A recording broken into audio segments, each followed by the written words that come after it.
રાજસ્થાનમાં અજમેર શરીફ દરગાહને લઈ હિન્દુ સેના રાષ્ટ્રીય અધ્યક્ષને મળેલી ધમકીના પડઘા ગુજરાતમાં પડ્યા।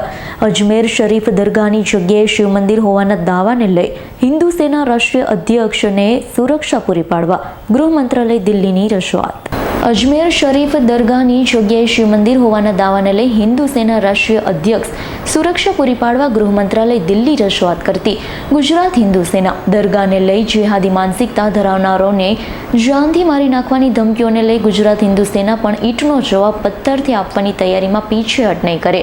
હિન્દુ સેના રાષ્ટ્રીય અધ્યક્ષ વિષ્ણુ ગુપ્તા મથુરામાં કૃષ્ણ જન્મભૂમિ કેસમાં, કાશી વિશ્વનાથ જ્ઞાન વાપી કેસમાં પક્ષકાર હોય અજમેરના મોઇનુદ્દીન ચિશ્તીની જગ્યાએ ભગવાન સંકટ મોચન મહાદેવ બિરાજમાન હતા, જે અંગે અજમેરમાં હિન્દુ સેના પ્રમુખ વિષ્ણુજી દ્વારા કેસ દાખલ કરવામાં આવે। અગાઉ અને હાલમાં પણ રાષ્ટ્ર વિરોધી તેમજ સનાતન ધર્મ વિરોધી માનસિકતા ધરાવતા જેહાદી લોકો દ્વારા જાનથી મારી નાખવાની ધમકી મળી રહી છે। અગાઉ પણ અનેક કેસને લઈ ધમકીઓ મળી છે, જેમાં તેમના જીવનનું જોખમ હોય, જેને લઈ દિલ્હી પોલીસે સવારના 8 થી સાંજના 8 કલાક સુધી સુરક્ષા આપી। ફક્ત દિલ્હી પૂરતી મર્યાદિત છે। હિન્દુ સેનાના રાષ્ટ્રીય અધ્યક્ષ વિષ્ણુ ગુપ્તાજીને હાલ મથુરા, કાશી અને અજમેર કેસમાં પક્ષકાર હોવાથી આ સ્થળ ઉપર નિયમિત જવું પડે। સુરક્ષા કવચ વિના ત્યાં જવું અસુરક્ષિત છે, કેમ કે કટ્ટરપંથી તત્વો દ્વારા ગમે ત્યારે તે ઉપર હુમલો પણ થઈ શકે તેમ અગાઉ પણ કટ્ટરપંથી દ્વારા હુમલો થયો છે, જે અંગેની ફરિયાદ પણ નોંધાવવામાં આવેલી હતી।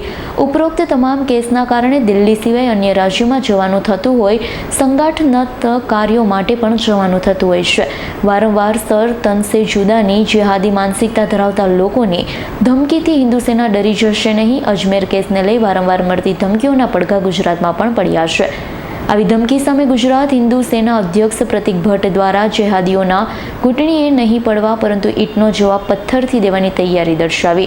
રાષ્ટ્રીય અધ્યક્ષ વિષ્ણુ ગુપ્તાની સુરક્ષા બાબતે યોગ્ય કેટેગરીમાં સુરક્ષા આપવા કેન્દ્રીય ગૃહમંત્રી અમિત શાહને રજૂઆત કરી છે। જય શ્રી રામ। પ્રતિક ભટ્ટ, હિન્દુ સેના ગુજરાત અધ્યક્ષ। રાજસ્થાનમાં અજમેરની અંદર મોઇનુદ્દીન ચિશ્તીની દરગાહ, જ્યાં 800 વર્ષ પહેલા સંકટ મોચન મહાદેવનું મંદિર હતું, જૈન દેરાસર હતું। આ મહાદેવના મંદિર અને જૈન દેરાસરને લઈને હિન્દુ સેના કોર્ટમાં ગઈ છે। આ મંદિરને ખુલ્લું કરાવવાનું છે, અહીંયા પૂજા વિધિ ચાલુ કરાવવાની છે। દરગાહ ગેરકાયદેસર બનેલી છે। આવતા સમયમાં હિન્દુ સેના આગળ વધી રહી છે। એટલું જ નહીં, રાષ્ટ્રીય અધ્યક્ષને સર તનસે જુદાની વારંવાર ધમકી મળી રહી છે।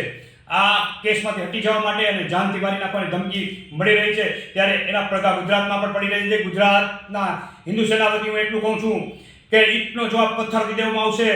એક હુમલો કરનારા વિચારી રહ્યા હશે તો એનાથી 10 ગણી તાકાત હિન્દુ સેના હુમલો કરવામાં પણ ધરાવે છે।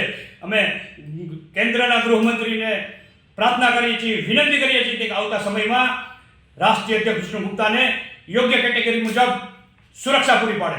જય શ્રી રામ। હર્ષલ ખંદેડિયાનો રિપોર્ટ, S9 ન્યૂઝ, જામનગર। અમારી તમામ માહિતીથી અપડેટ રહેવા માટે જોડાયેલા રહો S9 ન્યૂઝ સાથે।